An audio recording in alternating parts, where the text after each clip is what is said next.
За өнөөдрийн манай хүндтэй зочноор Newtel компани хэлтсийн менежер Гүнжидмаа хүрэлцэн ирсэн байна. За юуны өмнө өглөө хүлээн авч хүрэлцэн ирсэн танд баярлалаа. Өглөөний мэнд. За бид бүхнийг бас урилсан оруулж байгаа та бүхэнд баярлалаа. Нэвтрүүлгийг сонсож байгаа сонсогч үзэгч нартаас өглөөний мэнд хүргье. За баярлалаа. За өнөөдрийн бол ерөөхдөө бидний ярих сэдэв цалин тооцооллын аутсорсинг буюу цалингийн тооцооллыг гадны мэргэжлийн байгууллагаар гүйцэтгүүлэх үйлчлэгээний давуу талын талаар бид бүхэн ойлголттой болно.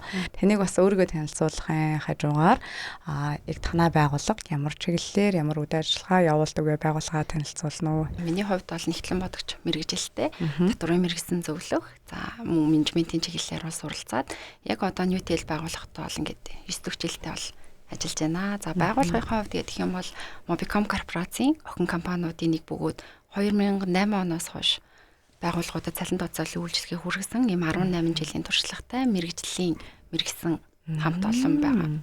Яг нөгөө Mobicom гэхээр хүмүүс харилцаа холбооны зах зээл дээр нь ч юм уу тий нэг Mobinet, Mobihome, Mompay одоо өшөөдийн GoGo-цгийн мэдээллийн сайт зэрэгээр мэддэг бол яг санхүүгийн салбар дээр ийм цалин тооцооллын үйлчлэгээ үзүүлдэг гэдгээр нь бас хэр барагтал мэддэггүй. Тиймдээ ч бас нөгөө байгууллага зах зээл дээр нэлээд таниулах, хүргэх ийм зорилготой байна. За яг өнөөдрийн байдлаар бүр 7 сарын байдлаар гэх юм бол бид нарыг 13 байгууллагын 12,000 ажилтны цалингийн ийм цогц үйлчилгээг яг үзүүлээд явж байна.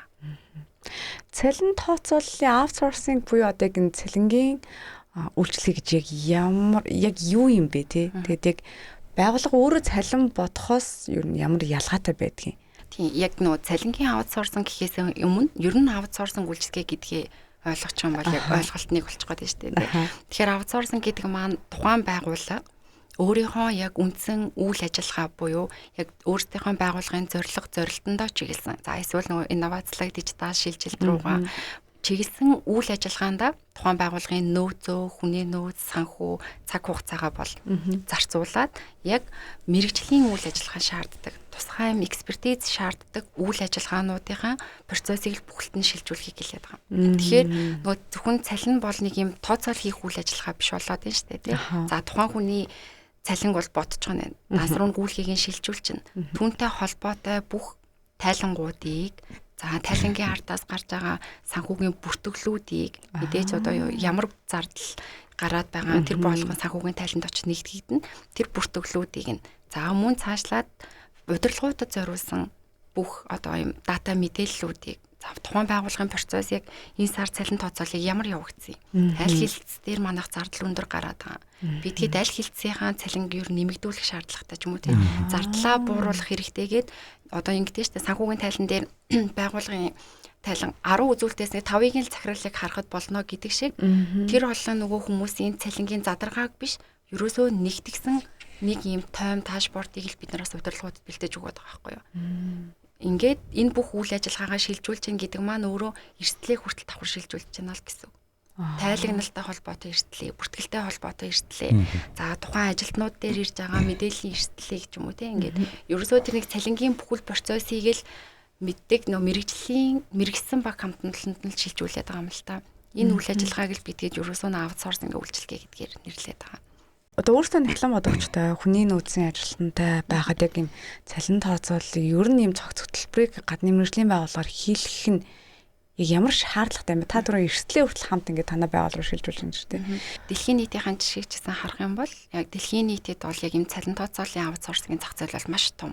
Маш томьёохон хэрээр бас нэмэгдэх боломж нь ч гэсэн их байна гэж байгаа байхгүй юу? 2026 оны байдлаар гэхэд дэлхийн нийт пэйролын аутсорсингийн зах зээл нь 1385 тэрбум долларын юм үнэлгээтэй явж байгаа бол 2030 он гэхэд бол 50% өснө гэсэн хүртэл тооцоолтой.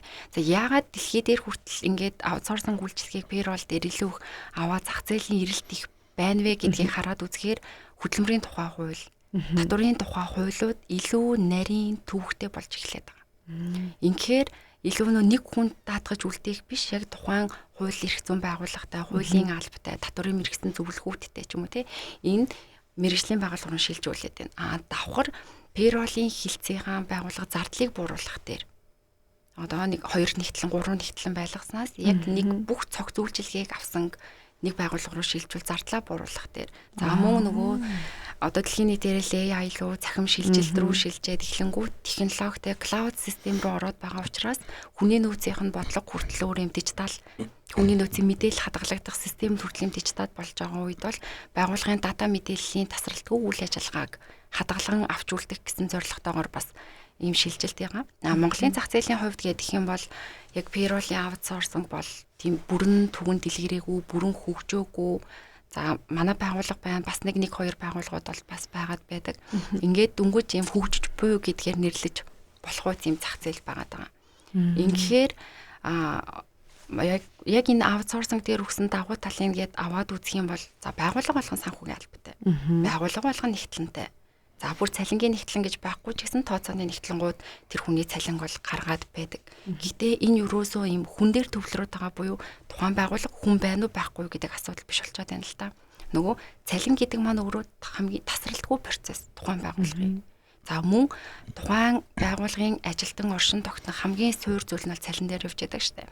Хугацаанд цалингаа өгдөггүй, цалин алдаатай бодогддог. Цалин буусны ардаас нөгөө яаж цалин нь орсон гэдэг мэдээлэл байдаггүй. За магадгүй цалингаас уялдаж гарч байгаа процессын талаар нэг юм хувь хүн зөвлөх үйлчлэх хэрэг болно да тийм ээ ямар ч зүйл гарсан. Тэр бүгд нь юм тодорхой ойлгомжгүй байвал тэр хүнд нэг юм тухайн байгууллагт нэг оршин тогтнох юм сэтгэл ханаж бенефит хэр байх вэ? Бид нэр тэр талаас нь хардаг байхгүй юу? За мөн энэ чинь нэг хүнээс хамаарат штэ тий. За амьдрал баялаг гэж бид нар ярьдаг шүү дээ. Хүн юу ч болж болно. Нөгөө цалин гардаг өдөр маань хар гэрт нь асуудал гарч болно, эрүүл мэндийн асуудал үүсч болно, юу ч гарч болох үед нэг байгууллага нэг нэгтлэнгаас хамаарсан байгаа тохиолдолд нөгөө тасралтгүй үйл ажиллагаа гэдэг зүйл байхгүй болчиход байгаа. За мэдээч эртлээ шилжүүлнэ тийм ээ. Өөр нэг нэгтлэн даа ч юм уу.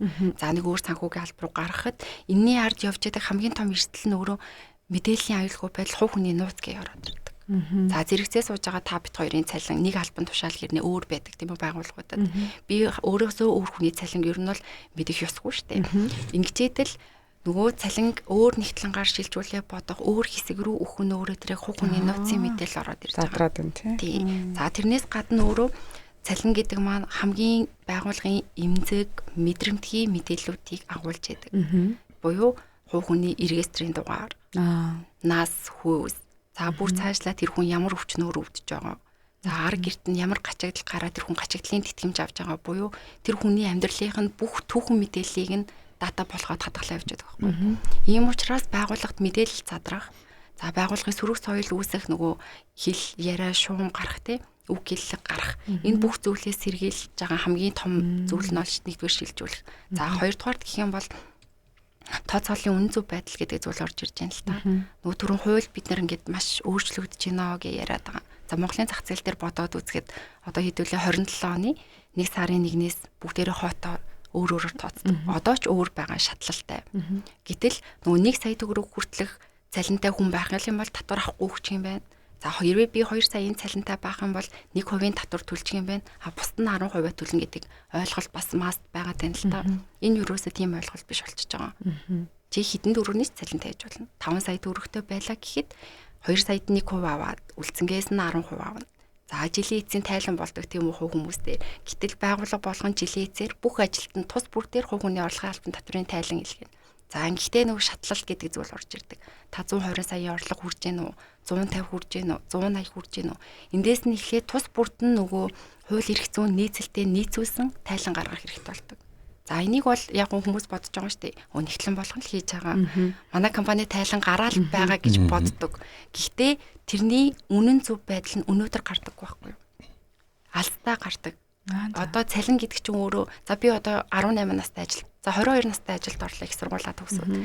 За би за эмэгтэй за нэг 62-тай тэтгэврт гарлаа миний насны ангиллаар. Гэтэл тэр үед би тэтгэвэр тогтоолох гээд очиход нөгөө миний өмнө ажиллаж исэн байгууллагуудын асуудал үүсдэг. Дутуу тайлганцсан. Тайлагнаагүй үлдээсэн. Өвчтөй байх үед нь нийгмийн даатгалыг нь тасалдсан ийм асуудал. За бүр 60 нас хүртлээр болий те татъя. Нэг 6 сарын дараа би өвдлөө. Одоо юу гэдгийг тэтгэмж авах боллоо. Гэтэл миний 1 сар өвчтэйгээр тайлагнагдаагүй үлдсэн асуудлууд. Ерөөсөө бид нар нэг тансандаа мөнгө орж ирэхээр л гой цалинтай болчлоо л гэж боддог боловч таны ерөөсөө насан туршийн процесс тэр тайлагнал гэдэг зүйл дээр явж байдаг байхгүй. Тэгэхээр нэг нэгтлэн гоё ингээд бид нэр ажиллуулж чинь тийм ээ мэдээж мэрэгжлийн хүн байна, сургуулийн төгссөн хүн байна. Гэхдээ тэр хүн тайлагналт дундаа алдаа үлдээж байгаа юу гэдэг эрсдлийг нь яг хин хиндэг вэ гэдгийг тодорхойг болчдөг. Буюу бас энэ дээр эрсдлийн удирдлага гэдэг зүйл хяналтын систем ороод ирж байгаа юм л та. За манай дээр гэх юм бол за тод цалингийн нэгтлэн бол цалингаа бодчихлоо. Ардаас нь ахлах гэдэг хүн байна. Ахлах бол хин. За ардаас нь дахиад менежер гэдэг хүн хянана. Ингээ гүйцэтгэх захирлын төвшин төврийн аргаар хянагдана буюу 3-4 процессыг дамжиж тэр цалин, тэр тайлагнал гарна гэдэг зүйл явж байгаа. За мэдээж хүн л бас хийж байгаа тийм мэдээж аутсорсингийн компани ч гэсэн. Тэгэхээр нөгөө түрүүний яриад байгаа бид нар хүнээс хамааралтай эрсдлээ бууруулахын тулд одоо бүх зүйл автоматжуулж эхэлж байна та манай байгууллага. За. Одоо 12,000 хүний цалин бодож байгаа тийм ээ. Тэр дундаас бид нар нэг алдаагаа нэг хүн хайгаад болохгүй, хоёр хүн хайгаад болохгүй баг магадaltaй учраас үндсэн хуулийн нийцэл нь юу байгаа? Тухайн байгууллагын цалин бодогдож байгаа процессын томьёо дата нь юу байгаа? За бид нар ямар за тайлан дээр бүр нийгмийн даатгалын тайлан хамгийн ойрхон шүү дээ. Сар болгон бид нар өгж байгаа. Тэр зүйл дээр бид нар ямар даатгуулагчийн төрлийг анхаарах ёстой юм гэдэг бүх зүйлийг нь автоматжуулаад AI-аар уяад өгсөн байдаг. Ингээд цалин бодогдлоо, файл уншуулж чинь бидний алдаатай мэдээлэл гараад ирдэг. Ингээд хүн оролцоод хянаад дахиад засварлах нь шүү дээ. Тийм, ингээд явчихж байгаа. Тэгэхээр нөгөө нэг нэгтлэн бодогчд үлдээснээс манай дээр одоо за нэгтлэнгийн чиглэлтэй хүн байна. За програм хангамжаар ажиллаж исэн нэгтлэн суурьтай хүн байна. Тэр хүн маань тэгэхээр өөрөө нөгөө бүх томьёодоо уяад автоматжуулаад систем хөгжүүлээ явчихдаг ч юм уу юм байдаг. Тэгэхээр нөгөө тасралтгүй үйл ажиллагаа гэдэг нь маань л өөр юм байхгүй юу? Нэг хүнээс хамаарахгүй дараагийн зүйлүүдийг шилжиж чинь нэг хүний хяналтаас хамааргүй автоматжуулсан payroll процессыг бол автоматжуулалт нь бол хянаа явуулж чинь. За буцаад ард нь тэрийг хянах шалгах төвөрлөх зүйлүүд явуулж чинь ч юм уу. Ингээд тасралтгүй процесс бол энэ дээр яваад байдаг. Тэгэхээр нөгөө дотоод ажилтнтай байсан ч гэсэн та одоо тулгарч байгаа эрсдлүүдээ буюу хувь хүн дээр тулгарх эрсдлийг бууруулах боломжийг л олгоод байгаа. Хэрэг одоо ингээд аутсорсингээр ингээд бүтэн санхүүг ингээд датж байгаа юм бол тэгвэл санхүүч баг хэрэггүй юм шиг байгууллагад. Ер нь тий. За мэдээж хүний нөөцтэйгээ хамгийн их холбоотой. Тэр хүний ажилд орж байгаа гарч байгаа шинэ хүний ажилд авах хүний нөөцийн эргэцээ удирдах нь өөрөө хүний нөөцийн бодлого байдаг. Харин хүний нөөцөөс бид бүхэн бүх дата буюу орцын мэдээлэл авчиж байгаа. Хүний нөөцөөс ирсэн орцын мэдээлэлээр дахиад нөгөө автоматжуулсан шалгах чеклист файлаа оруулаад за тухайн хүний алдаатай мэдээлэл байвал буцаа хүний нөөц рүү буцаачдаг. Инхээр хүний нөөц ч гэсэн олж хараагүй алдаагаа тэндээс гараад тухайн хүний цагийн бүртгэл эрсдлийн бүртгэлийг засварлаа явуулдаг. За ингэнгүүт цалин бодолтын ардаас юу болдог вэ гэхээр хамгийн завгүй байдаг хүн бас хүний нөөц болчдөг. Миний цаг яагаад ингэж бодогдсон юм? Миний цалин дутуу орсон юм шүү. Миний нөгөө нэмэгдэл яасан? Нөгөө надад өгнө гэсэн урамшуул яасан гэд нөгөө хүний нөөц маань хүнээ хөгжүүлэх, хүнээ сургах гэдэг зүйл рүүгээ төвлөрөх биш. Нөгөө л нэг юм цалингийнхаа процессор ороод эхэлдэг. Гэтэл тэрийг нь бид нар авчиж байгаа байхгүй юу? 24/7-оор Teams чатботоор дуудлагын IVR ажилуулад тэр хүний бүх мэдээллийг манайх хариуцсан авчдаг. Тэгэхээр байгууллагын HR хүнийхээ мэдээлэлд хариулах нэг юм мэдээллийн ажилтан болох биш, хүнээ хөгжүүлэх зүйл рүү чиглэждэг. За энэ дээр бас нэмээд ярахад манай гүйцэтгэх захирал маань өөрөө Mobicom корпорацийн хүний нөөцийн хөгжил соёлын газрын захирлыг бол хийдэг. Тэндээс манай захирлын нэг яг хэлдэг үг гэдэг юм. Байгууллага ерөөсөө хүнээ хөгжүүлэхэд байгууллагын урагшлах хүч юм аа гэдэг. Тэгэхээр яг тухайн нөгөө жижигч бай, дундч бай, томч бай ямар сегментийн байгууллага энэ хүнээ хөгжүүлэх тал руу бид нар хүний нөөцөд нь илүү цаг хугацааг нь гаргаа өгч байна. За санхүүгийн алба мэдээж байх хэрэгтэй. Бид нар чинь тухайн байгууллагын нэг за тийм ингээд цогц үйлчлэгээ цогц гэд нэрлэгээд байгаа цалин байна шүү дээ. Ягаад цогц гэд байгаа гэхээр цалин ч өөрөө дата агуулж гин, мэдээллийн аюулгүй байдлыг агуулж гин. За эрсдлийн удирдлагыг агуулж байгаа бүх чиглэлийг нийлүүлсэн нэг хэсэг байгаа даа. Энэ зүйлийн эрсдлийг аваад тайлгын тооцооллыг хийж байгаа боловч буцаад нөгөө цалингийн зардал маань явсаар байгаа санхүүгийн үндсэн тайланд нэгтгэгддэг. За буцаад тэнцэнээс манай гаргаж өгч байгаа. За бид нар яг удирдлагын мэдээлэлээр хангаалгээд байгаа юм л та. Тэр хэсэг нь болохоор яг жоохон дэлгэрүүлээд аваад үзэх юм бол байгууллагуудад нэг юм илүү цагаар ажиллах гэдэг зүйл айгүй байдаг. Хүний нөөцийн одоо л иргэц бол маш ихтэй байгаа штэ. Энэ үед бол байгууллага байгаа нөөцөө үр ашигтай удирдахын тулд байгаа ажилтнаа одоо ингээ хавсран давхар ажилуулдаг. Ингээд нэг юм процесс явагдаад байдаг боловч тэндээс гарч байгаа ингээд зардлыг нь бид нар нэгтгээд аваад үзэж байна л та.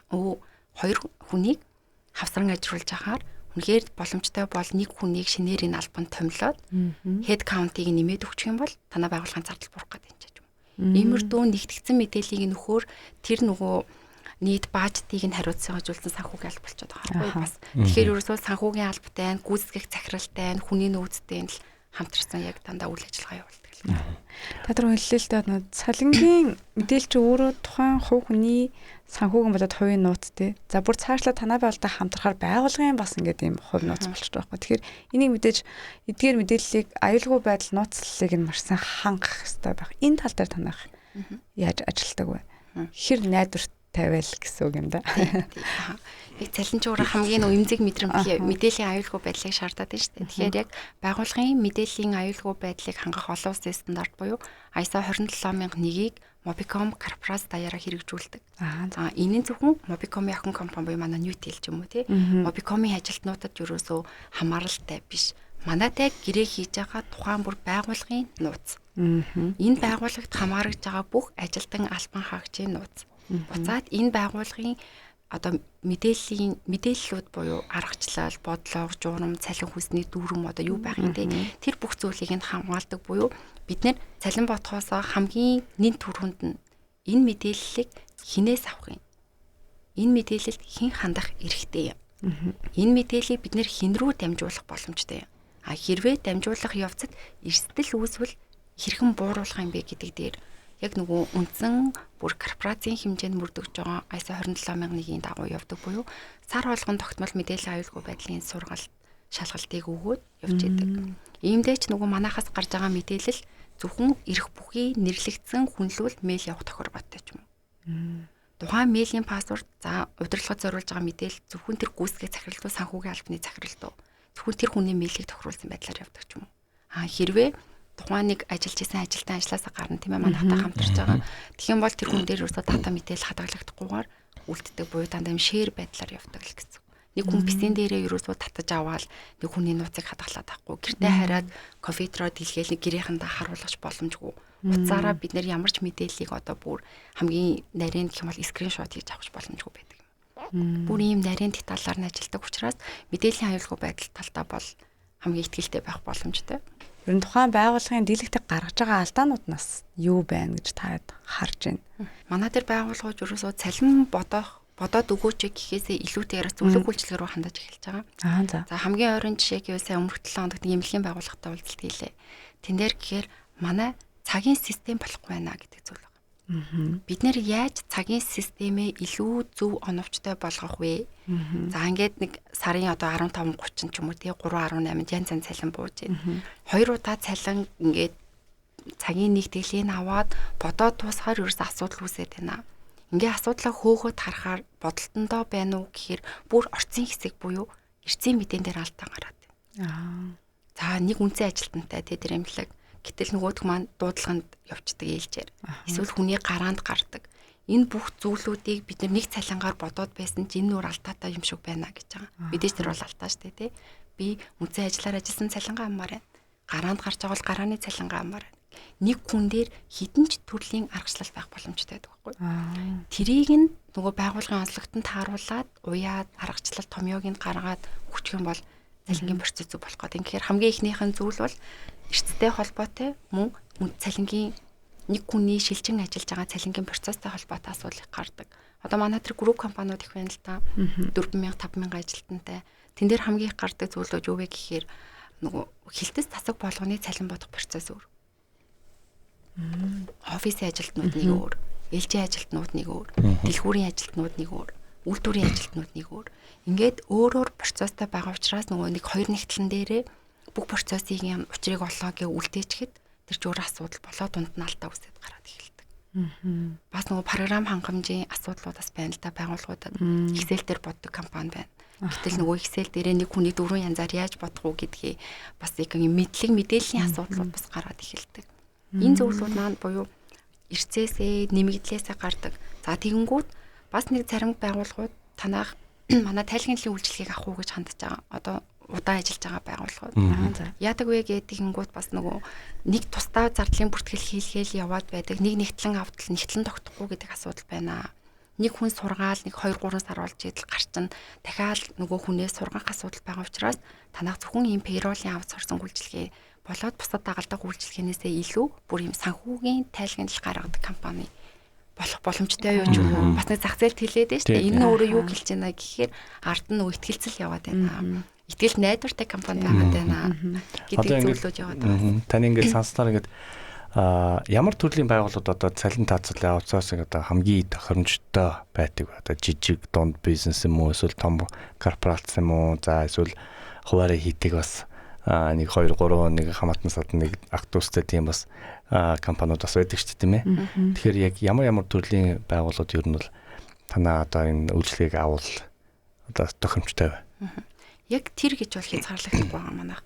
За хамгийн нэгт гэх юм бол олон ажилтнтай тухайн байгууллагын үйл ажиллагаа өргөжинд хэлж салбар нэгж нэмэгдэж байгаа.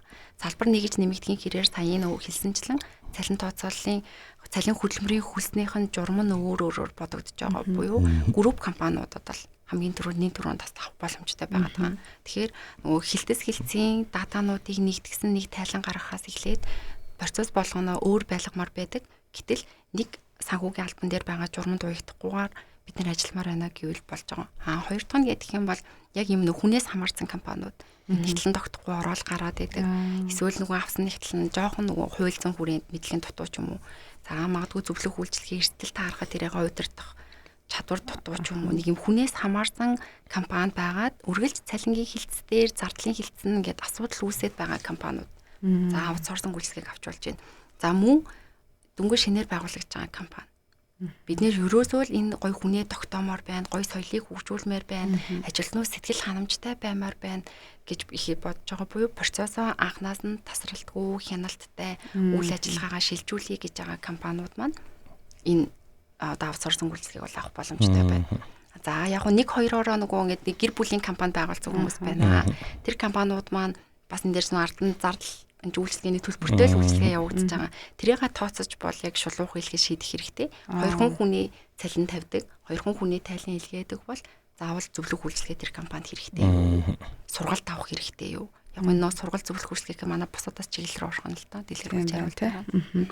Үүн дээрээ нэмээд ер нь танаа байгууллага аутсорсингийн үйлчлэгээ үзүүлэхээс гадна нэмэлт бас ямар үйлчлэгээнүүдийг үзүүлдэг вэ? Ямар зөвлөгөөнүүдийг бас өгдөг вэ?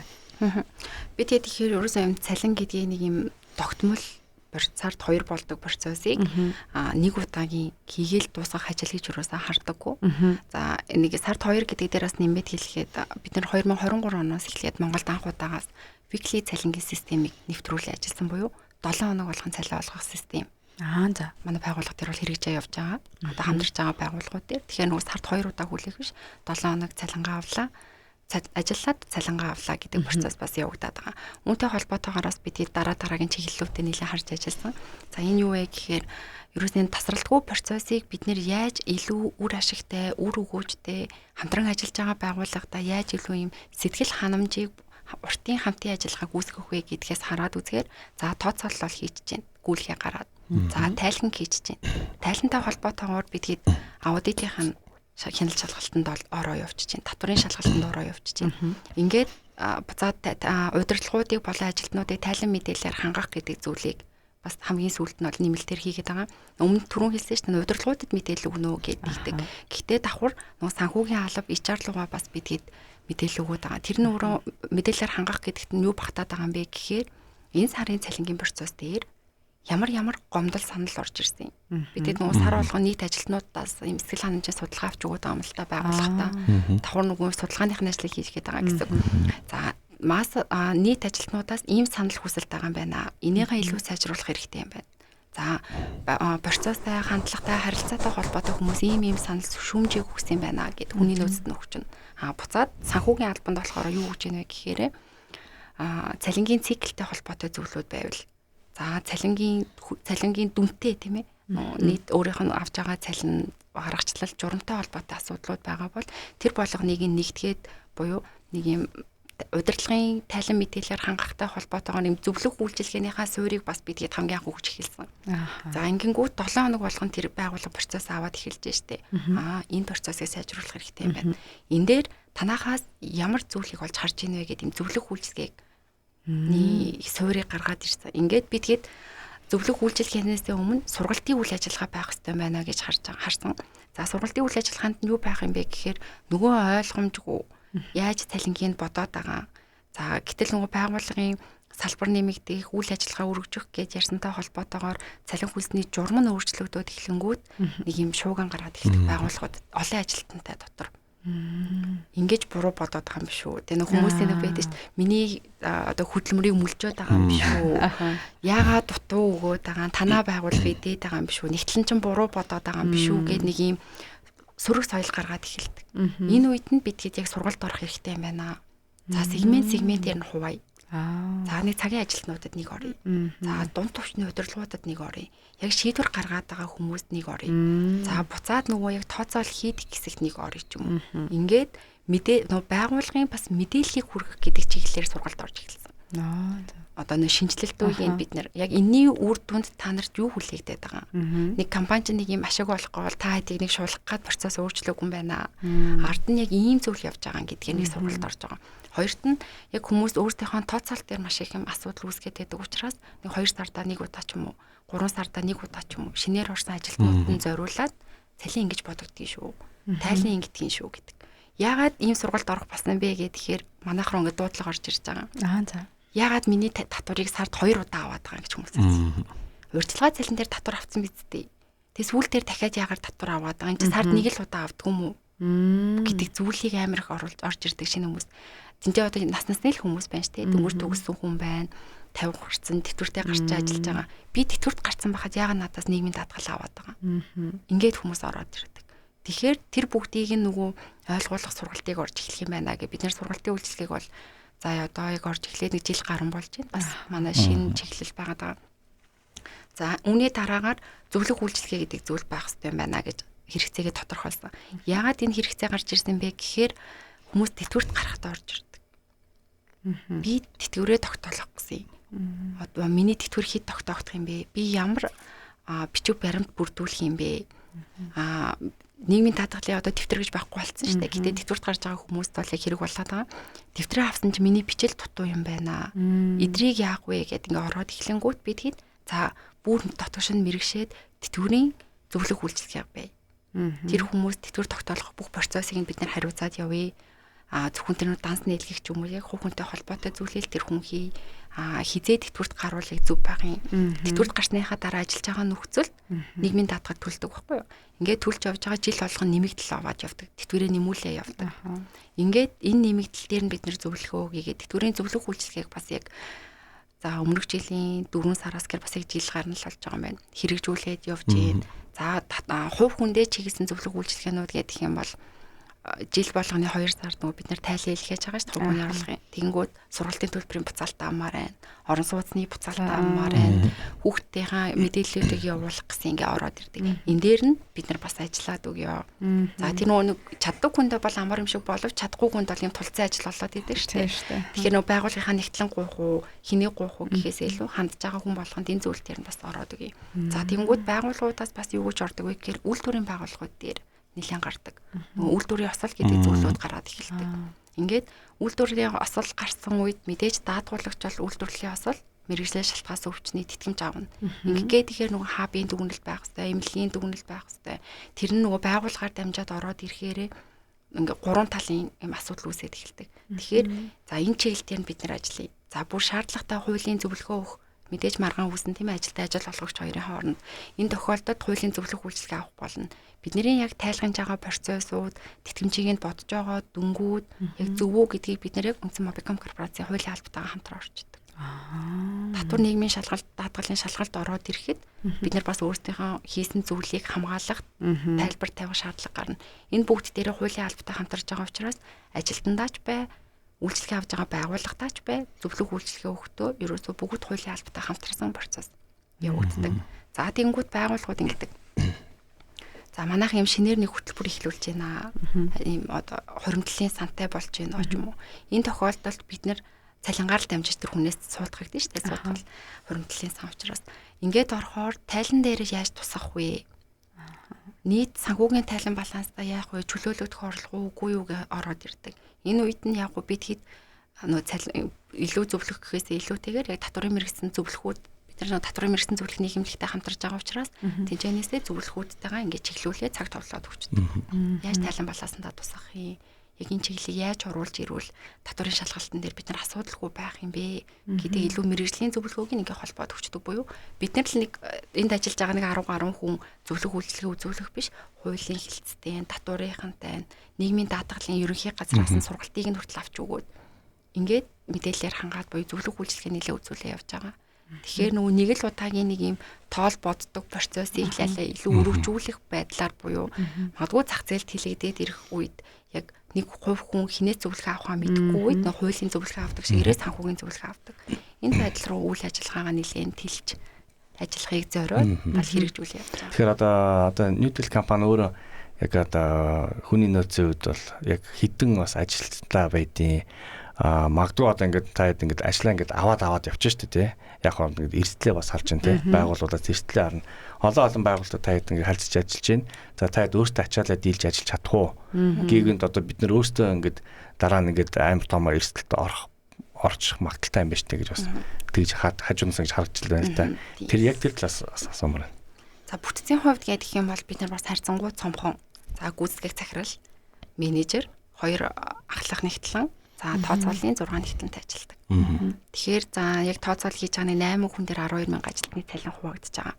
Ингээд бодохоор за мэдээч энэ одоо байгаа компаниуд хүний дунд орвол энэ хүнээс хэд каунт хангалттай тий. Магадгүй дахиад 1000 ажилтнтай 2000 ажилтнтай авах юм бол дараагийн хүний нөөцийг бидэд бол бас багтаа илзүүлэх гэдэг зүйл яригдана. Гэхдээ одоо байгаа байгууллагуудын ажилтнуудын цалин яаж тасралтгүй алдаа дутагдaltaгүй энэ цөөхөн хүн дээр явуулаад байгаа юм бэ гэх нэгдүгээр нь мэрэгсэн байдал байгаа шүү дээ тийм ээ. Одоо хамгийн доотлол нь гэхэд манад дээр 3 жил яг энэ цалин бодоол 4 жил бодоол явж байна. Одоо миний хувьд гэдэг яг цалин бол 9 жил бодоод явж байгаа ч юм уу ийм туршлагууд байна. Хоёрт гэхэд нөгөө түрүүний хэлсэн автоматжуул гэдэг зүйл байгаа байхгүй юу. Нөгөө нийгмийн даатгалын тайлан манай Монголын чинь нэг юм циклүүд нэг өөр шүү дээ. 5-нд цалин буудаг компани 5-ны оройн нийгмийн даатгалын тайлан гайл гэдэг. Нэг ийм процесстэй бас манай дутагдал гэвэл. За тэгэхээр нөгөө 3000 ажилтны тайланг зөв илгээхийн тулд нэг бүрчлэн нөгөө татварын систем рүү илгээхгүй тулд нэг л файл уншуулдаг. Цалингаа Excel-ээр татлаа нийгмийн даатгалын ордог файл руу импортлоход дунд нь нөгөө автоматжуулалт маань яваад эхэлдэг. Инхээр хүн цагаа хэмнээд байгаа. Тэгэхээр илүү бид нар нөгөө байгууллагын ажилтнуудаас сэтгэл ханаж бенефит өгхийн хажуугаар өөрсдийн ажиллаж байгаа буюу байгууллагынхаа ажилт нэгтлэнгуудыг сэтгэл ханамжтай нэг илүү цагаар суудаггүй ажиллах юм процессор хангах байдаг. Тэгээ бас нэг юм нөгөө давуу тал хэлэх юм бол ийм цөөхүүлээ хэрнээ манай дээр баг илүү цаг ажиллах цаг гардаггүй. Өглөө цагтаа ирэл цагтаа тарчдаг. Жилийн эцсийн тайлангийн үеэр одоо нэгтлэнгууд маань цагаан сараар амарч чадахгүй сууж яана л гэлээдэж тэ 2 сар. Тэгтэл би тэгэхэд тэр цалин 12 сар тусаж байгаа байхгүй юу? 12 сараас 2 сар хүртэлх хугацаанд бүх мэдээллүүдээ нэгтгээд тайлангаа илгээчихдэг ч юм уу. Инхээр нөгөө тухайн байгууллага өдөр тутмын процессоо яаж автоматжуулсан юм. За мөн хяналтын системийг хэн төгсөн юм. Буюу яг доторх нөгөө байгууллагын бас бүтцэл явагдаад байна л та. Журам энэ зүйлээрээ явчихж байгаа болохоор одоо байгаа байгууллагууд дээр бол эрсдэл үүсээгүй яваад байна. Бас үүсэхгүй ч ах гэж бодож байна. Харин шинээр байгууллага авах тохиолдолд бид нар ялчгүй хэд каунт ажлын ачаалал тухайн байгууллагын онцлогоос хамаарат хэдэн хүн цаг зарцуулах юм гэ бид нар типи бодчихж байгаа байхгүй юу. Сард хэдэн удаа цалин өгöd байгаа. Хэдэн хүнтэй байгаад байгаа. За 2 хон нэмэгдэлтэй юм уу 20 нэмэгдэл өгдөг юм уу тухайн байгууллага гэдгээс нь хамаарат бас процессаа аваа явчихж байгаа болохоор бас тэжгүй хаа гэж бодож байна. Одоо ер нь яг таны хэлдгээр санхүүгийн тэр зам нэгтлэнгууд баярын өдрүүдэр гэлтэхгүй ер нь ингээд тайлан өгдөхөд ирэхээр нэлээ ингээд олон цагаар ажиллаад байдаг штэ тий. Тэгэхээр яг санхүүсхэн нэгтлэнгуудад зориулсан заавчгүй аутсорсинг үйлчилгээ авахгүйгээр зөвхөн нэгтлэнгуудаа одоо яг цагтаа ирээ цагтаа тардаг болгодог. Тэгээд ажилтаа юм сэтгэл ханамжтай. Тэр тал дээр нь ийм сургалтууд ер нь авлаа гэхэд хэр урт хугацааг зарцуулдаг вэ? Тийм яг нөгөө цалин л авсан компанид бусад дагалдах үйлчлэгийг авна гэдэг яг биш. Та манахаас зөвхөн зөвлөгөө авчиж болж байна. Сургалтын үйлчлэгийг авчиж болж байна. За яг энэ зүйл орж ирж байна те. Манай байгууллагын нэгтлэнгүүд илүү цаг суугаад байна. Цалин алдаатай гараад байна гэх юм бол бид хэд за мэдээж хамгийн түрүүнд мэдээллийн аюулгүй байдлыг нь харна. Бид нэр танаа мэдээлэлд хандах боломжтой юу? Танаах мэдээлэлээ шеэрлэх боломжтой юу? За ингээд боломжтой гэсэн тохиолдолд бид хэд за мэдээлэл дээр нь ажиллах нь те. За энэ Excel-ийн ажиллаж байгаа файл дээр томьёо үйсэн юм уу? Яг юм уу? За тайлан гаргахдаа ажиллаж байгаа одоо ямар систем дээр ажиллаж байгаа тий. Verteco дээр ажиллаж байгаа юм. Ямар систем дээр ажиллаж байна. Энэ зүйлийнх нь өөрөө мэдээллийн орц гарт нь зөв байгаа мó. За буцаад та яг цагаа яаж төлөвлөж байгаагаас нь эхлээл одоо нэг юм хяналтыг нь эхлээ хийдэг бидгийг. За энийхээ дараа за энэ дээр нь ингэж сайжруулъя. Энэ дээр нь юм том явъя. Нийгмийн даатгалын тайландаа энэ файлыг уншуулж байгаа. Ингээд орлоо гэхэд за яг тухайн байгууллагын онцлогоос хамаар цагийг хэлэх гээд байна л да.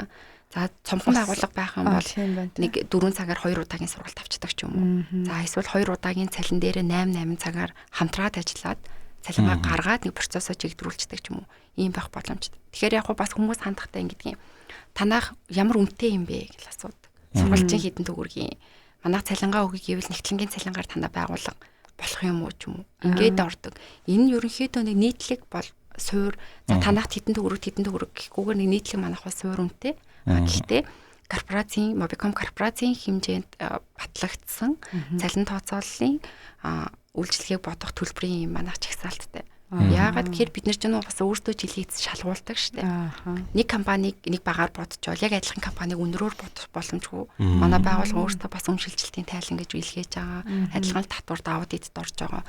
Тэгэхээр энэ дээрээ нөө байгууллагын онцлогтой сард 2 удаа бол танахыг тетэн төгрөгөөр за 2 удаа хэрнээ 10 нэмэгдэл тетэн суудгалтай бол за шүүхийн шийдвэрийн суудгалуудын шүүхийн шийдвэртэй бол ингээд тооцоо нийлдэг байвал ч юм. Ингээд процессоос нь хамаарат үн тавьчихдаг. Гэхдээ хүмүүс үнийг нь асуухаас за сургалтын ч гэсэн үнийг асуухаас илүүтэйгээр бид нар энэ үнийг төлөөд мэдээллийн аюулгүй байдлыг тасралтгүй процессыг хууль зүйн нийцлийг буцаад ажилтнуудтайгаа сургах мэдээлэлээр хангах боломжийг 24/7 тасралтгүй одоо Teams бот бичиж ч юм уу те мэдээлэл авах энэ боломж буюу ямар үн цэнийг худалдаж авч байгаа юм бэ? Одоо байгаа нөөцөөрөө бүх процессоо үр ашигтай удирдах чадахгүй байгаа бол одоо байгаа процессоос за багахан зөрүүтэйгээр дээшээ доош айлч хийж болно тийм ээ. Бид нэр яг ийм тасралтгүй процессыг авч байгаа гэдгээ л аягүй ойлгох хэрэгтэй байдаг. Одоо ингээл зөндөө байгууллагатай уулзалт хийж л амжилтгүй. Тэгэхээр яг энэ л асуултыг асуудаг байхгүй юу? За сургууль тавал хэдэн цаг ороод манай хүмүүсийг сургах ч юм уу тийм. Гэтэл тэр нөгөө за сургах арга нэг өөр аргачлалууд байгаа ч гэсэн тэрийг хэр хүлээж авч байгаа одоо нөгөө 10 жилийн боловсролоор орвол хүүхэд өөрийг хэр хүлээж авах гэдгээс л үр дүн гарна. За манайх танаад өгчдөг хизээж игдэрх үү ч юм ингэж асуудаг. Би тэд бол хэлдэг. Танаа бүх түүхэн датаг авнаа бид нар. Одоо ээлжийн амралт бодгоод л 1 жилийн дататай байх ёстой тийм ээ. Ийм учраас би тэгэд ер нь бол өмнөх 3 жилийн датаг нь хамгийн багадаа бид нар авч суулгана. Ингээд танаа процесс руу орох учраас мэдээж нутагших хугацаа гэж байна. За тэр хугацаанд бид нар алдаа дутагдлаа сайжруулад явна, засаа сайжруулаад явна. Ийм учраас яг нөгөө нэг юм өнөөдөр тариал 2 сарын дараа гой цагаарна гэдэг шиг олон амлалт өгч чаддаггүй. Мэдээж энэ бол хамгийн багадаа 3-6 сарын дотор бүтэн нутагсан процесс болно гэдэг ийм зөвлөлүүдийг бол яг чин үнэчээр бол хэлээл явна. За ерөнхийдөө нэвтрүүлгийн цаг маань өндөрлөх төгсөж байгаа. Тэгээд нэвтрүүлгийнхаа төгсгөлд ер нь тухайн байгууллага payroll үйлчилгээг үзүүлж байгаа компаниас сонгохдоо ямар шалгууруудыг ер нь харах нь зүйтэй байдгийг нэгт мэдээж мэрэгжлийн мэргэссэн гэдэг зүйлийг нь бол харах хэрэгтэй. За хоёрдугаарт гэх юм бол яг тэр мэдээллийн аюулгүй байдал хувь хүний нууцад хандж байгаа зүйлүүдээр хэр хуулийн нийцэлтэй байдгийг эрсдэл тулгархад хэр хуулийн одоо нөгөө хамгаалах хуулийн албатай аюул ч юм уу тэр зөвлөлүүдийг гуравдугаарт гэх юм бол мэдээж туршлага гэдэг зүйл орж ирж байна л да. Тэгээ бид нар бас байгууллагуудтай хэлдэг. Мэдээж 18 жилийн туршлагатай. За нэг юм стартап компани байгуулагдаад 18 жил явж байгаа биш. За бид бүхний ард бас яг үндсэн нөгөө Mobicom корпорац гэж байна. Мэдээж байгууллагын соёл, бүх шат чатны удирдлагуудын хяналтууд эдгээр зүйл байгаа учраас ерөөсөө бас нэг юм ихтгэл гэдэг зүйл дээр суйрлах хэрэгтэй л гэдэг зүйлийг хэлдэг. Тэгэхээр яг саяын асуулттай холбоотор хүмүүс тэгдэг нөө эхэндээ айгүй гоё танах чадан гэж агаад дундаас нь хайчдаггүй үстэй гэдэг. Тэгэхээр эн чинь өөрөө нөгөө хувь хүн биш, байгууллага гэдэг нь хамгийн зөв. Өнөөдөр ажиллаж байгаа магадгүй гүнжтмэн ажилласаа гарлаа. Яг тэр процессыг алдагдуулахгүй авч явах дараагийн удирдлагад нь бэлтгэгдэж байгаа гэсэн үг байхгүй юу? Тэр доор нэгтлэн жирэмсэн кредит аваад явж болно тийм ээ. Энд чинь амьдрал баялаг. Гэтэл тэдний компанийг яг дараагийн хүндээ бид нар хамгийн багадаа ер нь бол 3 сар ингээд сургаж өгөөд шилжүүлээ явдаг ч юм уу. Ийм нэг тасралтгүй процесс явагдаж байгаа. Тэгэхээр ер нь эцэст нь ингээд дүгнээд хэлэх юм бол цалин гэдэг маань өөрөө танаа байгууллагын байгаа ажилтны хамгийн том хөдөлгөх хүчээ. Тийм учраас тэр нөгөө процессыг хэдүүлээд тасралтгүй мэрэгжлийн аюулгүй байх. Тэр шийдэл рүү л байгууллага өөрөө явах нь хамгийн зөв сонголт болоод байна л гэдэг зүйл хэлэх гээд байна. гүнжтмаа гэдэг одоо хүн өөрөө яг хаана ямар сургуульд төгссөн бэ? Яг одоо яг ингээд яриагаар ингээд яхаар айгүй ялчгүй мэрэгжлийн хүн байна гэж харагдаж байна. За тэгээд ажлаа сайн мэддэг тийм менежер байна гэж харагдаж байна л да. Тэгэхээр одоо гүнжтмаг ингээд манай сонсогчд майгуу те илүү яг ямар хүн бол ямар сургуульд төгссөн. За тэгээд хэдэн жилийн туршлагатай хаана ажиллаж байсан бэ ч юм уу илүү сонирхолтой байх гэж болж надад бол ялангуяа илүү сонирхолтой болж. За би бол 10 жилдээ бол нийслэлийн физик математикийн гүн зөрүүлсэн сургалтад 11 дугаар сургуулийг төгссөн. Яг нөгөө суурнаас аль математик чиглэлээр явсан. За бакалавра бол Монгол Улсын их сургуулийн яг бизнесийн сургуульд технологи бодгоч мэргэжлэр төгсөөд за магистра болохоор за бид нар ингээд тооцооллыг бол хийгээд нэгтлэн явчихдаг юм байна. Илүү энэ процессыг ерөн авч явах шаардлага нь юу байдгийн бэ гэдэг үүднээс би магистрийн чиглэлийг болохоор бизнесийн менежмент чиглэлээр бол төгссөн. Ингээд анх сургуулаа төгсөөд 2018 онд Mobicom-д ер нь бол ороод яг энэ цалин тооцооллын хэлтсээр бол ажиллаад өнөөдрийг хүрж байгаа. За тэгээд за мэдээж мэрэгсэн мэрэгжлийн байх ёстой гэдэг үгийг маш олон ашиглаж байгаа учраас өөрөө ч тэр манай нэгтлэн гууч тэр татврын мэрэгсэн зөвлөх болох үүднээс татврын мэрэгсэн зөвлөх нийгэмлэгт сургалтаа аваад хичээлээ үзээ шалгалтаа өгөөд тухайн байгууллагаас хийгдэж байгаа бүх үйл ажиллагаанд бол оролцоо явуулдаг. Бид хоёроос хамт нэг үйл ажиллагаанд оролцож байсан те. Тэгээд мөн Аз нам хөндлөн бүсийн орнуудын чуулган уулзалтууд бол жил болгон болдог. Тэнд бас манай байгууллага миний бие оролцоод явдаг. Ингээд дэлхий дээр татврын хуулийн айлын өөрчлөгдөд байгаа. Дэлхийн нийтээрээ ямар чиглэл рүү хандаад байгаа гэдэг зүйлийг судалж ирж ийж өөрийн улстай одоо манай томчууд бол нутгшуулж байгаа бол миний хувьд гэвэл байгууллагатай үйлчлэгээ үзүүлж байгаа байгууллагууд бол нутгшуулаа явж байгаа буюу ер нь нэг юм санхүүгийн чиглэлийн хүн байна да. За баярлалаа найруулагч төхөө өгч байна. Тэгээд өнөөдөр манай хүмүүстэй зуршаад нийтлэл компани хэлтсийн менежер гүнжтмаа оролцлоо. Тэгээд маш сонирхолтой сэдвээр сонирхолтой ойлгомжтойгоор ярьсан. Баярлалаа амжилт хүсье.